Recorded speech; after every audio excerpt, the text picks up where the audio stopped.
Shalom à tous les amoureux de Jésus-Christ et partout dans le monde où vous êtes. Que le Seigneur Jésus-Christ puisse vous bénir.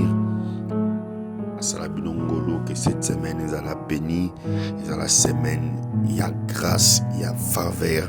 Et semaine, il y a ciel ouvert. Je suis encore vraiment très joyeux et je me sens dans une lourde responsabilité de prendre la parole après les défilés des grands et éminents hommes de Dieu qui ont explicité sur ces grands thèmes de ciel ouvert.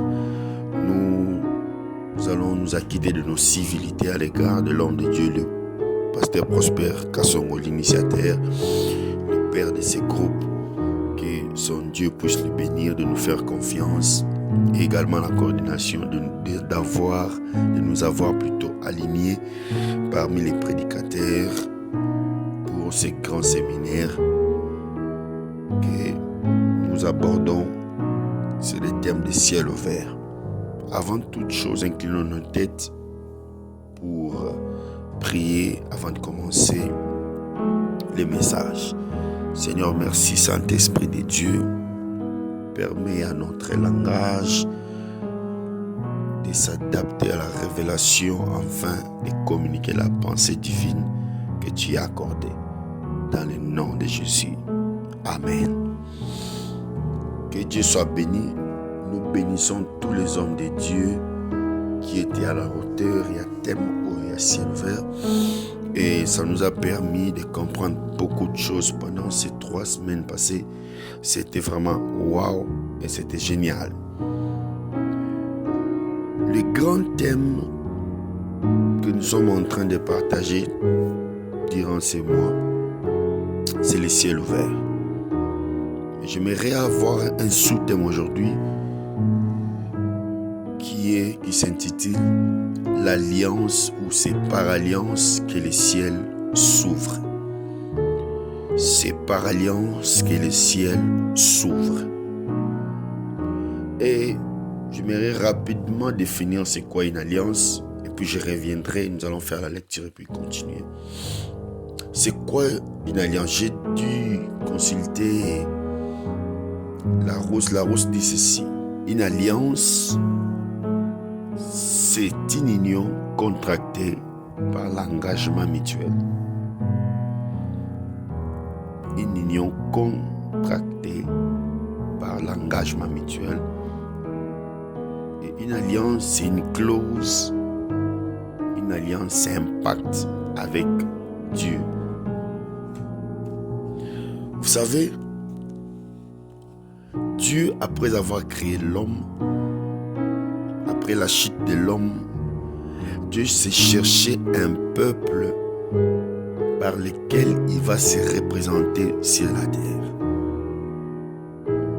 Dans Genèse 12, vous allez voir comment est-ce que Dieu appela Abraham, qui plus tard devenu Abraham.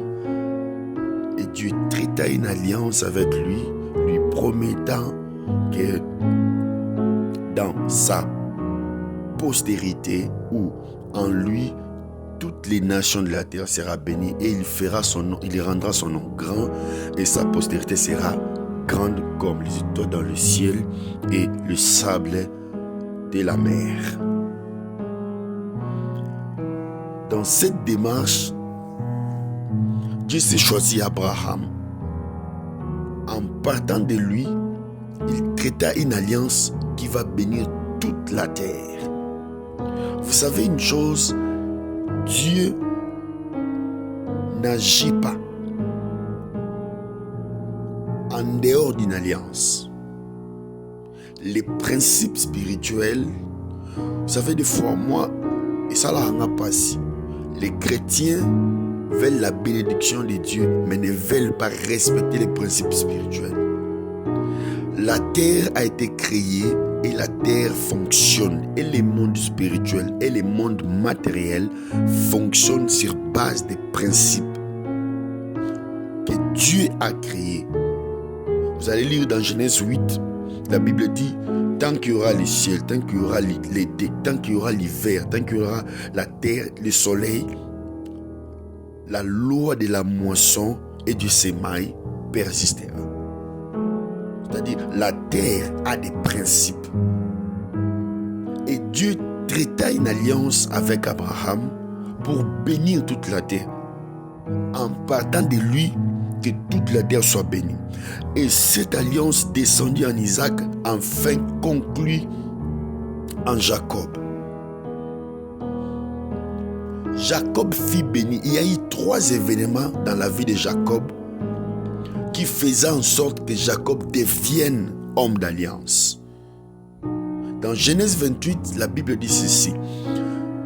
Isaac bénit Jacob. Il y répéta les mêmes paroles que l'Éternel a dit à Abraham, que Abraham a dit en lui. Et dans Genèse 28, de 1 jusqu'à 14, vous allez voir les 2 événements. Le deuxième de ces événements, c'était les songes ou les rêves qu'il avait fait en voyant l'échelle et les anges venaient de la terre et montaient. Cette image où le bishop Roland a parlé, j'aimerais l'aborder dans un autre sens. Ce n'était que l'image de l'alliance que Dieu traitait avec Jacob. Après la bénédiction du Père, qui est porteur d'alliance, qui a le devoir de bénir l'enfant ou le fils, Jacob maintenant fit alliance avec Dieu par ses songes. Dans Ésaïe, plutôt dans Éphésiens 4, 6, la Bible nous parle des 5 ministères. Il a émené les captifs. Des personnes qui habitaient sur terre sont montées dans le ciel.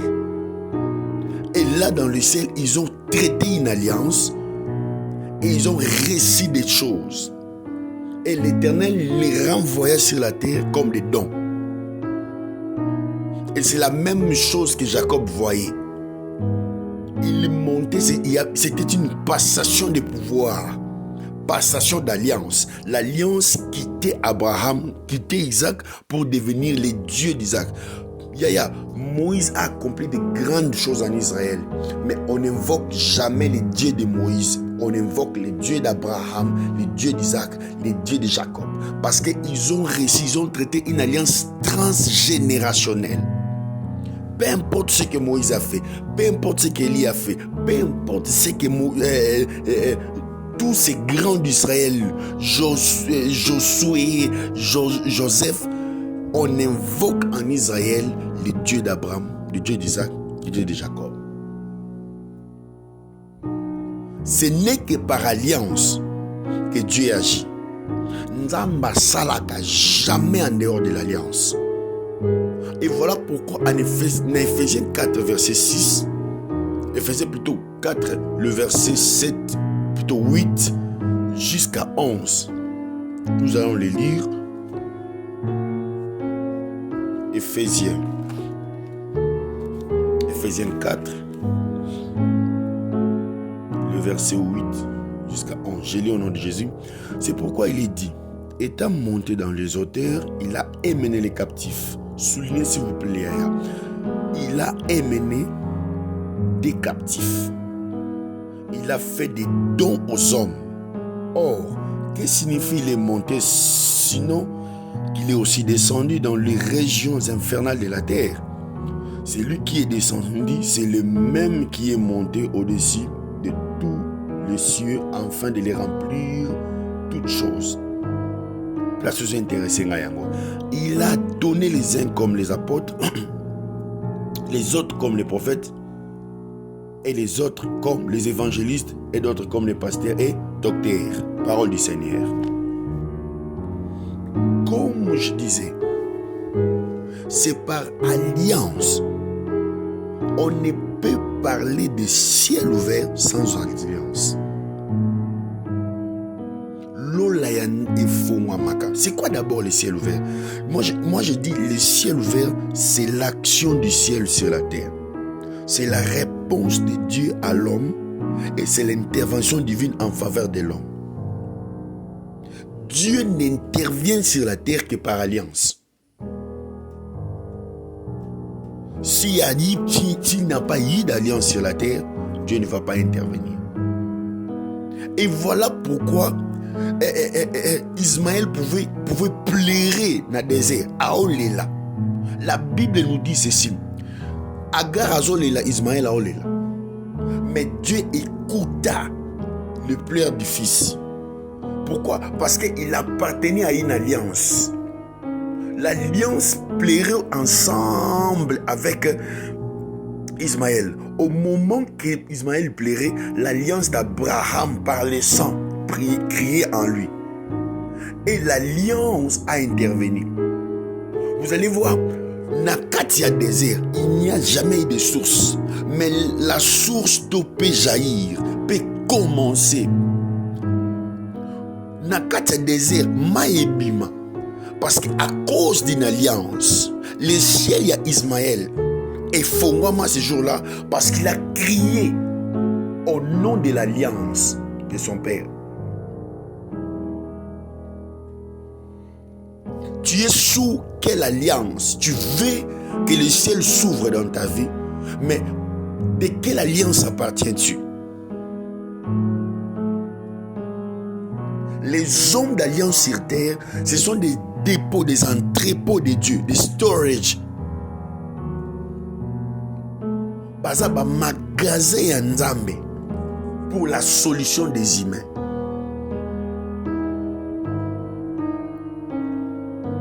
Tu ne peux pas voir Dieu sur la terre. Tu ne peux pas voir la gloire de Dieu sur la terre si tu n'appartiens pas à une alliance. Dieu n'est pas un Dieu de désordre. Dieu traite alliance avec une personne afin que cette personne devienne la source. A traité alliance d'Abraham en partant de lui. Toutes les nations de la terre soient bénies. Aujourd'hui, nous sommes fils d'Abraham par la foi. Même Christ, Jésus a respecté ça. À Matthieu 1, on nous démontre comment est-ce que ça s'aligne. Tu es de quelle alliance? Les Juifs disent les dieux d'Abraham, d'Isaac et de Jacob. Et ils sont bénis à cause de cette alliance. Tu veux laisser le ciel ouvert, mais de quelle alliance appartiens-tu? Hosanna alliance nini. C'est le plus grand problème. On dit, ciel y a battu, les a fermés parce qu'ils sont en dehors d'une alliance. Sur terre, Dieu a appelé des personnes. Les Éphésiens 4. Et il a traité alliance avec eux. En partant de Bazalba, point de contact pour l'action du ciel sur la terre. Et vous allez voir dans le livre d'un roi, 1 roi chapitre 17, je ne vais pas lire tout de suite faute de temps. La veuve de Sarepta. Non, lisons tout en verset 1. 1 roi chapitre 17 du verset 1. Élie le Tishbite, l'un des habitants de Galade, dit à Akab, l'Éternel est vivant, le Dieu d'Israël dont je suis le serviteur. Il n'y aura cette année-ci ni rosée ni pluie, sinon à ma parole. Pour favor, souligner, il n'y aura cette année-ci ni rosée ni pluie, sinon à ma parole. Comment un homme pouvait contredire la loi de la nature en disant sinon à ma parole? Ce qui faisait dire, ce qui faisait la force, Yamaloba Eli, c'était son alliance avec Dieu. Parce que dans l'alliance, nous avons des choses. Dans l'alliance, nous avons les bénéfices et les devoirs. Or, Élie, il a maintenant utilisé les bénéfices de son alliance. La même chose avec Élisée. Lorsque Élie a mati, a zu et la manaï, a passé la main à l'autre lamba Élie, a commis devant mère. La Bible dit ceci, devant Maï, il ne pouvait pas dire où est le Dieu d'Élysée. Il invoqua les dieux d'alliance. Et le ciel est fongwama intervenant et Maï fongwama. Devant tes problèmes, tu invoques les dieux de quelle alliance?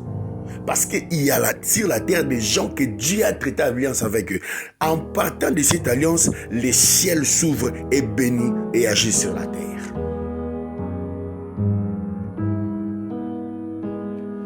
Il n'y a pas de ciel ouvert sans une alliance. Que le Seigneur vous bénisse. Nous allons continuer demain. Très bonne semaine. Que la paix et la joie, la réussite, que le ciel s'ouvre sur toi à cause de l'alliance. À cause de l'alliance d'Abraham, d'Isaac et de Jacob. À cause de l'alliance, il y a Nzambe à prospère. À cause de l'alliance, il y a Nzambe à prospère. Cette semaine, ils allaient bénir sur toi. Ils allaient bénir pour toi. Et cette semaine, ils allaient favorable en ta faveur. Que l'ola ya Nzambe fomama. Que l'ola s'engager dans ta vie. Que l'ola salobolam. Shalom.